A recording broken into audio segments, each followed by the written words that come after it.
Published, 17:30 Eastern Standard Time, the 6th of March 2018. Updated, 1924 Eastern Standard Time, the 6th of March 2018. The invitation to party down with Vladimir Putin was never going to be one of the hottest tickets of the summer anyway. If football's next blood-flecked jamboree has to go ahead without Prince William, without a few political hangers-on and the standard Foreign Office freeloaders, no doubt they will live. The bigger question is why they were going in the first place. Why was anyone beyond the England team and their FA minders, who have to be there, making plans to make nice with a country that remains the standard-bearer for rogue nations in the world of sport and beyond? Russia's hosting of the World Cup gives the country a sheen of acceptability and normality. Do they not remember Sochi 2014 and its aftermath?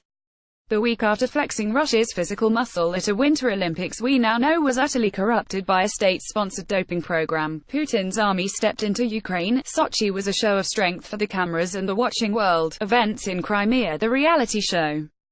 Fools, or those whose only motivation is money, think giant sporting festivals in totalitarian states open them to the world. The truth is they endorse and strengthen their dictatorships and brutal regimes. It happened in Beijing in 2008, it will happen in Qatar in 2022. Russia is merely the next stop on this grand tour of corruption, criminality and, inevitably, death. FIFA wished to be in partnership with Putin, and we should expect nothing less from those creeps, but we do not have to follow. Quite how a partial boycott of Russia's World Cup will cut across the FA's plan to crawl back up the fundament of some pretty despicable individuals and organizations, because they think there may be a World Cup in it down the line, remains to be seen, but if it needs the government to advise them to focus on home affairs for a while, so be it. It will take many decades to sweep FIFA's stables, and if you want to know the state of the place right now, there's a handy clip of film to watch. Boris Johnson and political hangers-on should not have been going in the first place. A 100 Keepy-Uppies, 32 Legends was released on Tuesday to mark 100 days to the World Cup's first game in Moscow. A lot counts 100 as players from the 32 qualified countries, including Wayne Rooney, juggle and balance the ball. The sequence climaxes with an exchange of passes between Putin and FIFA President Gianni Infantino, inside the Kremlin, heavily edited to make Putin appear better than he is. See how sport is used to burnish these reputations. See how any hint of endorsement is manipulated to promote respectability. Look at old Vladimir, there, having a kickabout with his mates, just like one of us. Poisoning British citizens on the streets of Salisbury. He's just one of the lads, messing about.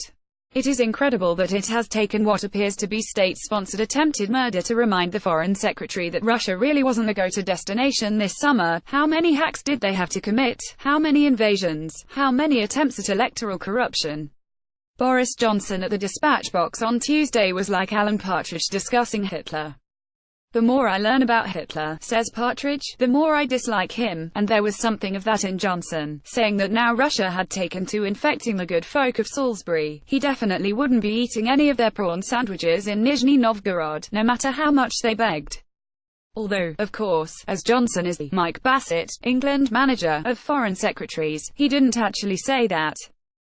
FIFA President Gianni Infantino left, and Vladimir Putin appeared in a promotional video. He said something else and then his underlings had to ring round with an explanation that this more sensible version of foreign diplomacy was what he really meant to say. So this is what he said: if things turn out to be as many members suspect that they are, it will be very difficult to see how, thinking ahead to the World Cup this July, this summer, UK representation at that event could go ahead in the normal way.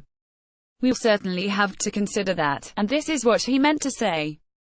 Exactly that, but with representation meaning diplomatic and dignitary presence, not the actual football team, because I've just been informed that to pull the team out would be a vote-losing disaster on a scale not seen since, well, the performance of the Prime Minister at the last general election.